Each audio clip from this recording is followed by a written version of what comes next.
Hello everyone, and welcome to another episode of the Daily Gwei Refuel, where we recap the latest news in the Ethereum ecosystem. I'm your host, Anthony Sassano, and it's the 7th of June, 2024. Alright everyone, let's get into it. So some big news today about the next Ethereum network upgrade, codenamed Pectra. You guys know I've been covering Pectra for quite a while now, and it's been a bit of a moving target, I think. There's been a lot of EIPs that have been suggested to be included within Pectra, which means that Pectra is, as it currently stands, the biggest upgrade in Ethereum's history. Now, of course, this opened up discussions over the last, I think, month or so around whether Pectra should be one big fork or two smaller forks. It seems like the core devs are definitely leaning towards doing one big fork instead of two smaller forks, and it seems like the timing on that will definitely be in Q1 2025. I would not expect this to be in Q4. If there are two smaller forks, I could see, one happening in Q4, one happening in Q1, but if it is a big fork, I would expect it to happen in Q1 of 2025 there. Now, the reason why I'm bringing this up today is because there was an all-core devs call yesterday, or earlier today, depending where you are in the world, that essentially confirmed a bunch of EIPs that are definitely going into Pectra, whether it is a big fork or two smaller forks. So these EIPs include EIP 7702, which actually replaces EIP 3074, which is the account abstraction EIP. I've covered that before, but it essentially fixes one of the critical flaws, I think, that people saw within 3074 around that one-time signature thing that could lead to your entire account being drained. So there's that EIP going in. Of course, we have EIP 7251, which is max EB going in, which means you can stake more than 32 ETH per validator up to 2048 ETH. I think that might be getting reduced to 1024 ETH because I saw someone mention that, but I couldn't confirm that. So it's either 2048 or 1024. Either way, it's an absolutely massive kind of step up from 32 ETH. So whether it's 1024 or 2048, I don't think makes too much of a difference, because obviously going from 1024 to 2048 is only a 2 times increase, whereas going from 32 to 1024 is a 32x increase or a 64x increase for 2048. But I will confirm that once I get confirmation myself on what that's going to look like there. And then along with max EB will be the EIP for execution layer triggerable exits, which allows you to exit a validator via the execution layer and not just the consensus layer, which means that you can have trustless exits from things like staking pools, which is obviously a huge unlock there. And then we have EIP 7594, which is peer DAS. Apparently that is going to be going into Pectra now, which is absolutely massive. I mean, I remember I spoke about 3 of the EIPs that I wanted to see in Pectra. 2 of them seem to have made it into it so far, which is peer DAS and max EB. I think the third EIP that I wanted to see was inclusion lists, but I think that is going to require much more research and development before it is able to go into the network, and it is probably going to require PBS and be part of that roadmap there, or be part of that kind of rollout there. So yeah, it doesn't look like we'll be getting inclusion lists as part of Pectra, but we will be getting peer DAS, which is a huge unlock. For those of you who don't know what peer DAS is, it's basically the first implementation of data availability sampling on Ethereum. And the last time I looked at the spec, it essentially means that only that all the nodes on the Ethereum network, I guess like each full node, not archive nodes or light nodes or whatever else. I think it's each full node will store 1/8 of all blob data instead of the full blob data, which essentially means, from I guess like my rough napkin math here, it would be like an 8x increase of scalability of what we currently have with blobs. And now this just applies to blobs. This is not DAS for like everything on Ethereum. It's just for blobs, because obviously we're scaling via the rollup centric roadmap, and blobs are for rollups. And yeah, that's an 8x increase on what we have today. Now, along with peer DAS, we may get a blob count and or size increase, which means that even if that's increased by like a modest 2x, it would be a 16x increase from where we are today, coupled with peer DAS. And we're already not at the limit, guys, of blobs, which is really cool, because that basically means that we'll give ourselves even more further runway here in order to keep scaling up, in order to keep doing more research on full data availability sampling and data availability sharding, and all that that comes into that there, and also make sure that we can put things like max EB in and get the validators consolidated, take load off the network, and then be able to essentially increase the size and count of blobs even further, potentially do more stuff with peer DAS, essentially make it, instead of 1 of 8, it could be 1 of 16. there's so much we can do here, guys. These are those building blocks that I spoke about a little while ago when I said we're in the golden age of Ethereum scalability, and we really are. It's only going to get more scalable from here, and the pathway is extremely clear on how that happens there. So I'm super excited to see that PDAS has also made it into Pectra. At least that's how it currently stands. The next EIPs will be the EOF-related EIPs. These are EIPs that have been trying to get into the network for quite a while now, and they almost didn't make it into Pectra, but I think that there are a few core devs willing to die on the hill of getting EOF into Pectra here. One of the core devs, I think he is almost 70 years old. I think I saw a comment that he said on the core devs call that he would like to see EOF included in the Ethereum network before he dies, basically. And I'm like, okay, well, now this guy's literally dying on the hill of getting EOF included. So it's great to see that included there. It is not a user-facing thing per se. It is definitely a developer-facing thing where it essentially gives new optimizations for developers to take advantage of, from my understanding, which will flow down to users there. Then EIP 2537, which is the BLS precompiles EIP, is going in, and 7549, which reduces consensus overhead, which has got to do with from memory, the validator committee indexes there. From memory, you'll have to look it up. I mean, you can look up all these EIP numbers on Google when you get the result there.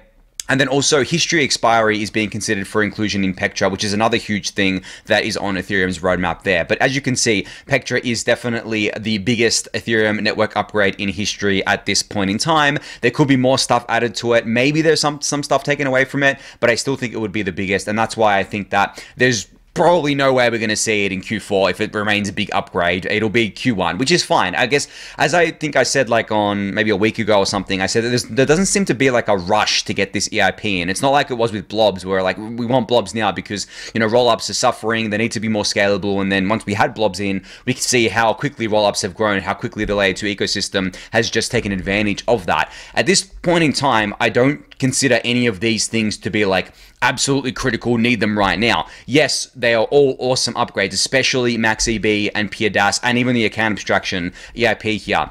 But in saying that, like from my subjective point of view, I just don't consider any of them to be like, we need to push now, we need to push hard. But on that note as well, the core devs are still in that mode of let's just keep shipping. We need to keep shipping. We need to keep getting this out there. Let's not rest on our laurels, which is great. And I'm glad to see that. But I'm also glad that we're not in the position where we have to rush things through. I have to feel like we have to rush things through, which is just overall net positive for the Ethereum ecosystem. So yeah, you can go check out my tweet for all those EIP numbers in case you want to look them up for yourself. I'll link the tweet in the YouTube description below for you to do so. Alright, so there was a headline today that came out that one of the BTC ETF issuers, VanEck, which is also going to be having a spot ETH ETF go live shortly, has apparently staked 32,400 ETH, which is pretty crazy because I remember when the Bloomberg guys, or Eric Baltruna specifically, called ETH small potatoes compared to BTC. Well, it's not so small potatoes. That's $125 million worth of ETH that VanEck has staked here, and that's part of a separate kind of a product to their spot ETH ETF. And I really do think that, as I've been explaining over the last few days, that small potatoes comment is not going to age very well. It already hasn't really aged well, but I think it's going to age even worse once the ETH ETFs are live and bringing in massive amounts of inflows, which I'm sure they will, because I actually think that by the time they go live in that early July period, if I'm correct about that, ETH should be at all-time high. It doesn't really make much sense to me that ETH wouldn't be at all-time high, considering the state of the market right now. I don't know how closely you guys have been following this. You've probably been very closely following this. What am I saying? You guys are all glued to the charts for sure. But essentially, BTC is about to hit a fresh all-time high. Like, as I'm recording this right now, I can like literally see it on my screen. BTC is about to hit 72K, which is a fresh all-time high. And like, I just don't see ETH waiting much longer to go to all-time high from here. It is pretty much like there. I mean, it's a sneeze away. You saw how quickly it went from like 3K to 4K. All-time high is almost 5K. ETH can go from 3,800 to 5K in a couple of weeks. Easy peasy. No worries there. And I really do think that's going to happen. All the things are in place. The stars are aligned here. And because of that, it means that I really do think there's going to be some kind of FOMO leading into the ETH ETFs going live, where essentially the ETH price is going to be going nuts, and everyone's going to be like, oh crap, I need to buy ETH now, like it's going nuts, what the hell's going on, I'm going to miss out. And that's going to just further drive us up. And then from there, we're going to have the normal, I guess, like retail bull market where everything's just going up. I really do think it's going to play out pretty similarly to other cycles. But what I do think is going to play out differently is the bear market. I really do think that ETH and BTC are going to be much stronger in the bear market than they historically have been compared to other assets. I'm not talking about compared to USD, I'm comparing it to other crypto assets. They've already been very strong compared to other crypto assets, but I do think because they are the only ones that have the ETFs and the only ones that are going to have the ETFs for the next 3 years at least. I mean, I don't, as I've explained before, the other things to get ETFs have to have futures markets first. None of them have futures markets yet, the CME futures market. So there's just no way that these things are getting ETFs anytime soon. So I really do think that compared to all the other assets out there, BTC and ETH are going to stand even more kind of like alone, and it's going to be interesting to see how they behave in the bear market. I'm not saying they're not going to go down like 60-70%. They can still do that, right? Like there's no one that could tell you that they're not going to do that and with a straight face, especially if ETH goes to like 20k in the next, I don't know, 6 to 9 months, right? And then people are like, oh my god, ETH's at 20k. There's no way it's going down 60% from here. It's like, guys, we went from like 4k to 20k in 9 months or whatever the timing ends up being, and that's a huge amount of market cap. That's like a trillion. How much market cap would that be? Just doing the napkin math in my head, it's 5 times from here, so it would be like a couple of $1 trillion of market cap added in a short period of time. As bullish as I am on ETH, if it goes up that quickly, of course there's going to be a period where it goes down and there's a bear market, but too early to be talking about bear markets right now, but that is a dynamic that I'm going to be watching there. But yeah, I really don't think that ETH is going to be small potatoes, guys. I think that it's going to surprise to the upside for sure, and I've been saying this for a very long time. I just think that it's just taken so long to get there, but we're going to see over the next few weeks those S1 forms continue to be filed, continue to have back and forth between the SEC and the issuers there for an eventual launch date in what I am suspecting is going to be early July. I actually came up with a date today, so I think it's going to be, this date is not based on anything except like speculation. Like, it's not like the May 23rd date where we had a deadline that you could point to and it was known. This is a pure speculation date. I would not be surprised to see it go live on July 8th. And the reason why I picked July 8th, just to give you my line of reasoning here, is because I have that July 1st to July 10th window that I've already given. But then you think about what is happening during that period. July 4th, it's the US holiday. It's a US holiday, right? It's a holiday, so it can't launch on July 4th, which is a Thursday. July 5th is a Friday. During that week is probably too early still, like July 1st, 2nd, and 3rd. And also because it's a shortened week, shortened work week, I don't know if they would want to launch it then. And then your next possible launch date from there would be July 8th, which is the Monday following that weekend holiday there. So that's where I got July 8th from. So as I said, it's pure speculation, but hey, if they can make it happen earlier than that, by all means. But July 8th is a nice date in my mind, and it's pretty much exactly a month, or almost exactly a month from today as well there. But I'll keep you guys updated on all of that as time goes on. All right, moving on to some mev-boost analysis from Tony today. So he's put out an ETH research post with a TLDR of titled, "Is it worth using mev-boost?" And the TLDR is that mev-boost increases your APY as an ETH staker from 2.93% to 3.24%. So I guess like TLDR, it is worth using mev-boost because you're getting an extra 0.3% of yield out of it. But it is not like a huge difference here. Essentially, some people have thrown around numbers like if you're not using mev-boost, you're missing out on like multiple percentages worth of yield. Maybe when the yield was higher because of the gas fees being higher. But generally, it was assumed that you were missing out on a lot. Now, of course, 0.3% is still like 10% of the overall yield here, around 10%. So I guess like it depends what you consider a lot. I mean, for me, 0.3% is a pretty big deal, I guess, generally, because it is 10% of the yield. It's basically like if you're not running mev-boost, you're essentially giving up 10% of the money that you otherwise would have had. And it's essentially, if you're a solo staker doing this, you're basically putting yourselves on the same foot as a as someone who stakes with like a service provider that's charging 10%. You're essentially incorporating that service provider fee for no good reason here. And mev-boost obviously has its issues with censorship specifically, but you can run mev-boost on non-censoring relayers to kind of mitigate some of that. But at the same time, at the builder level, it's not really something you can do, because at the builder level, the censorship is very different, because the builders send their things to the relayers and then so on and so forth from there. But yeah, I highly recommend giving this post a read. It's very, very short. But essentially, it answers that question of like, is it worth using mev-boost, and what does that actually look like quantifiably so? Alright, so there is a new tool out today to track the activity on rollup. So this is called rollup.wtf. This was, I think, built by the Conduit team here. Emiliano from the Conduit team shared this on Twitter today. And essentially what this does is it shows you, probably not all of the rollups. There are probably some that, or all of the L2s, there are probably some that aren't being tracked here, but it gives you a list of as many of them as possible and shows you in real time what their TPS looks like, what their current megagas per second looks like, and their throughput as measured in kilobytes per second here. So as you can see right now, and this is going to look different depending on when you look at it. This is a real-time view. It is not, looking back 24 hours or anything like that. It is a real-time view. So at time of recording, and me looking at this right now, Base is currently doing around 40 TPS, which is more than double the next two, which is Proof of Play, which is doing 15 TPS, and Arbitrum 1, which is doing around 12 TPS. Now, as I've described before, TPS is not the best measure of activity, especially when comparing across chains. Generally, it's probably better for something like, we're measuring gas usage. And as you can see here, at 40 TPS, Base is only using 7.2 megagas per second, whereas Proof of Play at 15 TPS is using 15 megagas per second. So there are differences here for a variety of different reasons that go into that. But the reason why I love this is because it gives us a real-time view, which is different to the views that we have from Grow the Pie and L2 Beat, which gives us a, backwards looking view, whereas real-time view is good for like specific data measurements or essentially looking at this and being like, okay, well, is Base really hot right now? Is Arbitrum 1 really hot right now? Okay, what does the rankings look like over time as well? Because you can take a screenshot of this, and I'm sure there's going to probably be some charts built into this, but essentially if you were to take a screenshot of this today, save it, and then come back in 3 months and then look at what it looks like, then you would get a nice idea of kind of the growth of different rollups and if,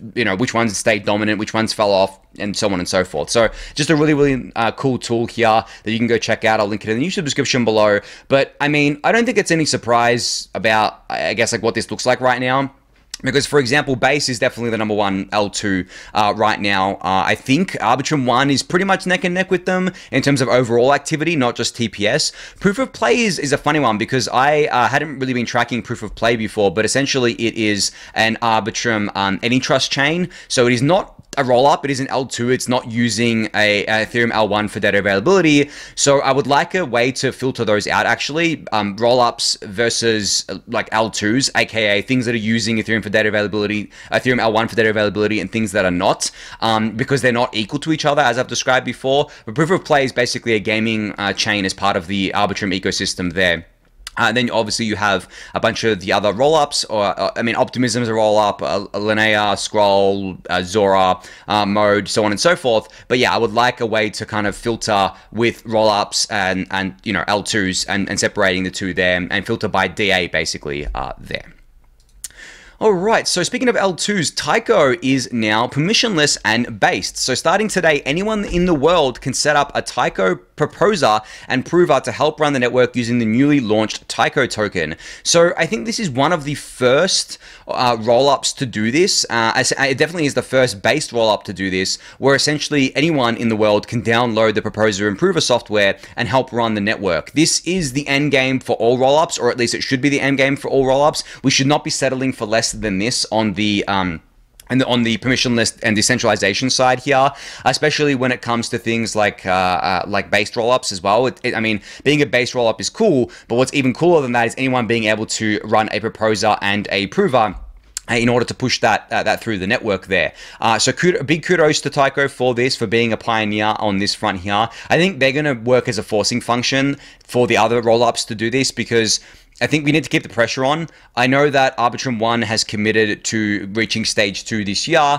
Optimism is probably going to be slower than them. Maybe it happens next year for them. And by Optimism, I mean like the OP stack, and definitely Base falls into that. Base is definitely committed to getting to stage 2 as fast as possible, but until they do, it's all talk. Like, as much as I love these teams, guys, it's all talk until they do it. So let's keep the pressure on. Let's make sure that they're doing what they need to do to reach stage 2, so that we can have a more decentralized and permissionless layer 2 ecosystem. But yeah, as I said, kudos to Taiko for pioneering this here. Now, there's a related tweet to this from Justin Drake today, where he basically talked about how Taiko is live and the end game is based. Now, what he means by this is that based is essentially a catch-all term for two different things: based rollups and pre-confirmation, I guess, like projects generally, whether they be gateway, startups, or R&D generally. Now, based is basically using the base layer to process the transactions of the rollup. Essentially, that's what a based rollup is in its very, I guess, like noob-friendly explainer form. There's more to it than that, but that's essentially what it is. And then you have pre-confirmations, which, from my understanding, and I'm still learning about pre-confs because it is definitely relatively new, and it's definitely going to be a field that explodes here. But with pre-confirmations, essentially what you get is very quick confirmation times at the L2. It's, I think, as quick as 100 milliseconds, so faster than any L1 blockchain out there that I know of, and faster than any current L2 out there, where essentially it will pre-confirm your transaction, and based on crypto economic guarantees, you'll have the guarantees around that your confirmation will not be, that your transaction will not be reverted or nothing funky is going on, it's not going to be rolled back, it's not going to have reorgs or anything like that. And then when that's posted down to ETH L1, as part of the proof that gets posted down along with the data, then it becomes like, I guess, like confirmed and finalized and all that. But the reason why you want pre-confirmations is so that you can improve the user experience, so that everything happens extremely quickly, so that essentially you get very quick and guaranteed inclusion, and by very quick I mean like 100 milliseconds. Could you imagine being on a rollup or being on a layer 2, and during periods of even like really high activity, you were able to get your transaction included very, very cheap in a very, very quick fashion? So 100 millisecond transaction inclusion time with the pre-confs,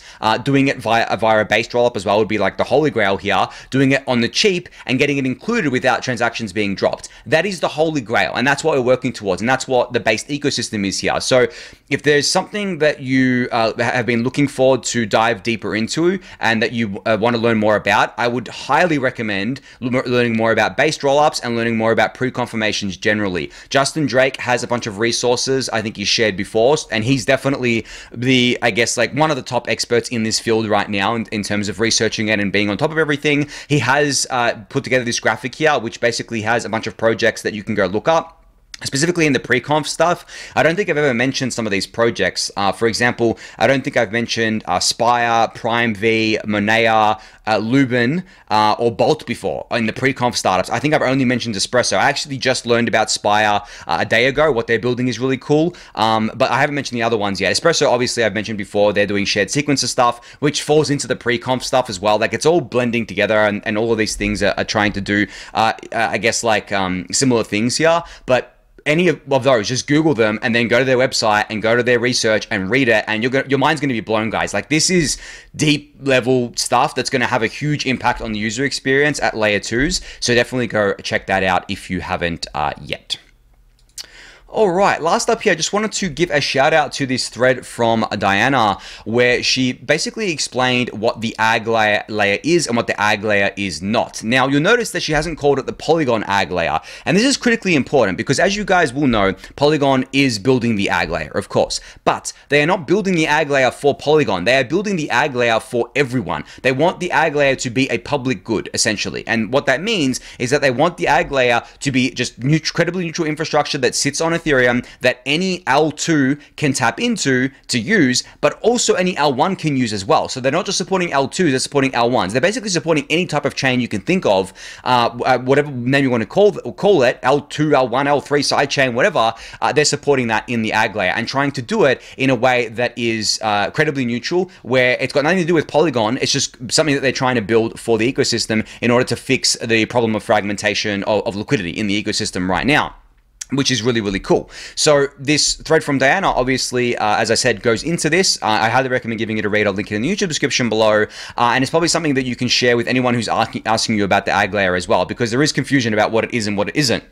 And I think what it isn't is basically described here by Diana. It's not a new L2 or an L3, a shared sequencer, a proof aggregation service. It's simple infrastructure for async plus synchronous cross-chain interoperability and a shared bridge. So essentially a credibly neutral infrastructure that anyone can tap into there, which is, yeah, extremely cool. I mean, I think that anything that is being built as credibly neutral infrastructure, or anything that's being built as a public good on top of Ethereum, it should be encouraged, especially if it's coming from like like big projects or big existing projects that have commercial interests. For example, Polygon is not a organization like the Ethereum Foundation, which Polygon has commercial interests here. They want their technology adopted over someone else's technology, whereas Ethereum as a protocol is developed as a common public good.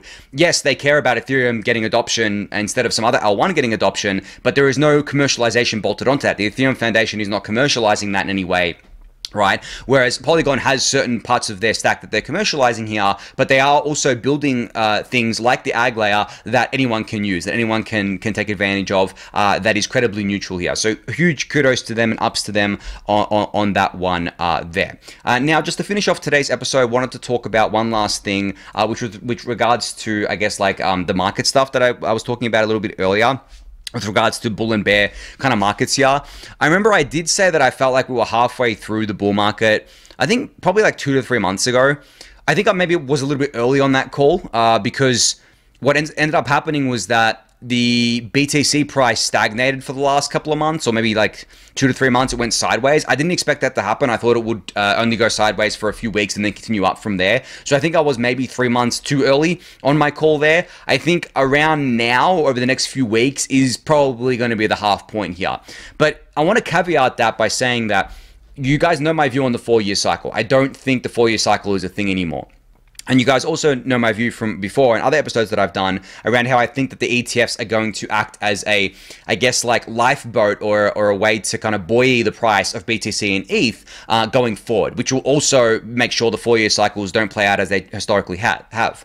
Now, when it comes to all the other assets, I really do think they're going to still play out the same way. Specifically because of the fact that they don't have ETFs, but not just because of that. There are a lot of different dynamics at play with the other assets. When it comes to BTC and ETH, they're pretty much established, right? They are the two blue chips of all of crypto. No one is doubting their value. Even the people who are hating on ETH on crypto Twitter, like they change to being bullish as soon as ETH goes up. Like there's no real kind of like people who are doubting that ETH and BTC are going to go up over time. There are people who argue over what the ratio is going to look like between BTC and ETH, and is ETH going to outperform over the long term, or is BTC? But in terms of their performance against fiat generally, or US dollars, I don't think anyone is doubting that they're going to go up over the long term here. The same cannot be said for every other asset out there, because every other asset out there is not a blue chip. Most, if not all, if not like 99% of the assets out there are garbage. So if you're stuck with like the last 1% that could be considered quality assets, okay, if they're considered quality assets, why are they considered that? What project are they tied to? What does the project's success look like right now? What does the metrics look like? What does the value accrual look like? Are they going to have a moat for years to come? You know, have people already kind of written this up so high that its current value doesn't even make sense, and then that means that it's still kind of mispriced there? There is so many different things that go into this. So that's why we see these crazy speculative manias on specifically these other coins. And then when the bear market hits, when that demand is no more, and when it's basically it basically changes to everyone wanting to get out, that's why you see these things go down 95+%, is because there was no real lasting demand there. No one is buying these things as a store of value. No one is buying them as a blue chip. They are buying them for purely speculative reasons. They are buying them, especially the ones that are in the know, are buying them because they know that a huge influx of new capital is going to come in, but they also know that at some point that's going to run out. So they're going to start selling. They're going to start selling before the top, of course. I mean, I have friends that have been in crypto longer than me that do this every cycle, guys. It is the same pattern, and they've done it very successfully. You essentially buy when things are quiet. You wait until the bull market. You don't sell the top because you're never going to pick the top. But when you start to feel like things are getting really, really crazy, you start selling into that. Now, who are you selling into? Well, you're selling into new money, essentially. And that new money is the weakest hands possible, because it's just new retail money that